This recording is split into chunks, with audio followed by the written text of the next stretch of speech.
Sir क्या कार्य कर रहे हैं आप? नमस्कार सर। सर हमारे स्कूल में अब अर्धवार्षिक परीक्षाएं समाप्त हो चुकी हैं और हम लोगों ने अपने मूल्यांकन कार्य भी कर लिया है। अब हम अगली कक्षाओं का जो हमारा रिपोर्ट कार्ड है उसे तैयार कर रहे हैं।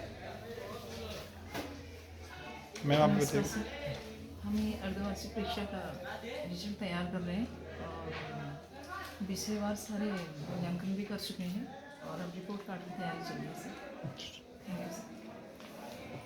नमस्कार सर, हमारे स्कूल में अर्धवार्षिक परीक्षा जो है समाप्त हो गई हैं और हमारे स्कूल के सभी विषय अध्यापक अपने अपने कक्षाओं के प्रगति बनाने में व्यस्त हैं और सभी हमारे जो विषय अध्यापक हैं उन्होंने सभी ने अपने अपने से तैयार करके सभी को दे दी है और जैसे ही हमारा ये जगह तैयार हो जाता है हम एक बार पुनः पठन पाठन की क्रिया में बच्चों के साथ संलग्न हो जाएंगे और आने वाले बोर्ड परीक्षाओं की तैयारी उनकी कराएंगे।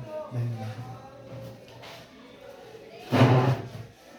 हाफ ईयरली एग्जामिनेशन का कार्य बिल्कुल समापन की ओर है। बहुत तेज गति से सारी स्लिप कंप्लीट हो चुकी हैं और परीक्षाफल लगभग कंप्लीट हो चुका है।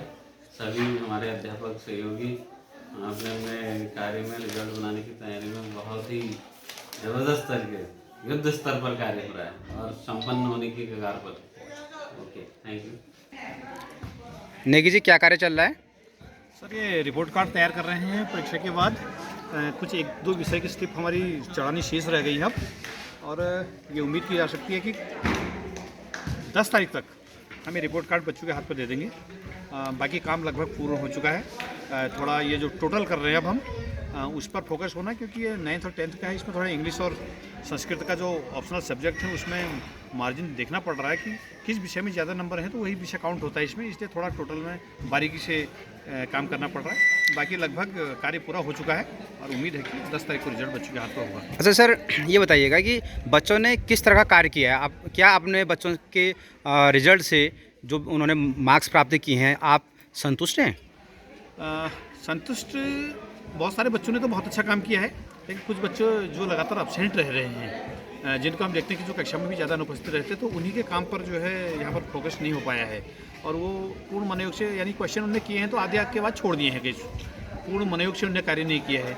और संभवतः ये भी रीज़न होगा कि कक्षा 10वीं का हम रिजल्ट इस समय बना रहे हैं तो थोड़ा बच्चों के दिमाग में ये रहता है कि ये रिजल्ट तो हमारा काउंट नहीं होता है, तो इसलिए वो बोर्ड की ओर फोकस करना ज़्यादा पसंद करते हैं। कुछ बच्चों के घर में जैसे कभी कोई काम पड़ता है तो सोचते हैं कि हम आज जल्दी से काम निपटा के चल दें, तो इससे थोड़ा सा उनमें भी अटेंशन उतना नहीं हो पाता है। और इसके बाद आप देखेंगे जैसे हाफ ईयरली के एग्ज़ाम निपटेंगे और उसके बाद जो शेष हमारी यूनिट बची हुई हैं उनका जैसे ही अध्यापन कार्य पूर्ण होगा उसके बाद ये बच्चे 1 महीने के अंदर बहुत ज़्यादा फोकस हो जाते हैं लास्ट में।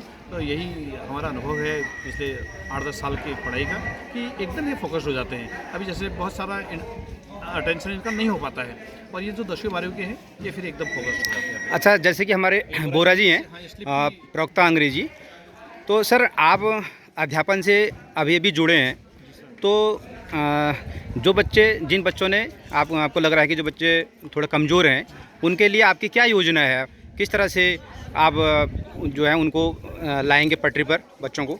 जी सर, धन्यवाद। सर मेरा जो अभी योजना है वो ये है कि सबसे पहले तो हमको ये इस चीज़ की स्टडी करनी पड़ेगी कि कौन से सब्जेक्ट के कौन से पार्ट में उनको दिक्कत है। किसी को लिखने में दिक्कत है, किसी को लिटरेचर में दिक्कत है, किसी को ग्रामर में दिक्कत है, और फिर उस पर फोकस करते हुए सबसे पहले तो हम अपना सिलेबस कंप्लीट कराएंगे जी। साथ ही साथ सर मैंने इस बार सोचा है कि इनको प्रीवियस ईयर क्वेश्चंस भी कराए जाएंगे 8 से 10 साल हो गए, जिसमें से 2-3 साल मैं करा भी चुका हूँ। और जो बच्चे कुछ ज़्यादा ही कमज़ोर हैं पढ़ाने में उनको सर मैंने ये सोचा कि अलग से एक क्लासेस लेके उनकी लिखने की प्रैक्टिस ज़्यादा कराई जाएगी, क्योंकि यहाँ देखा जा रहा है कि बच्चे समझ जा रहे हैं, बोल जा रहे हैं आंसर, पर लिख नहीं पा रहे हैं। तो सर उनकी लिखने की प्रैक्टिस जितनी ज़्यादा कराई है मुझे लगता है उनके लिए उतना ही बेहतर साबित होगा। Thank you.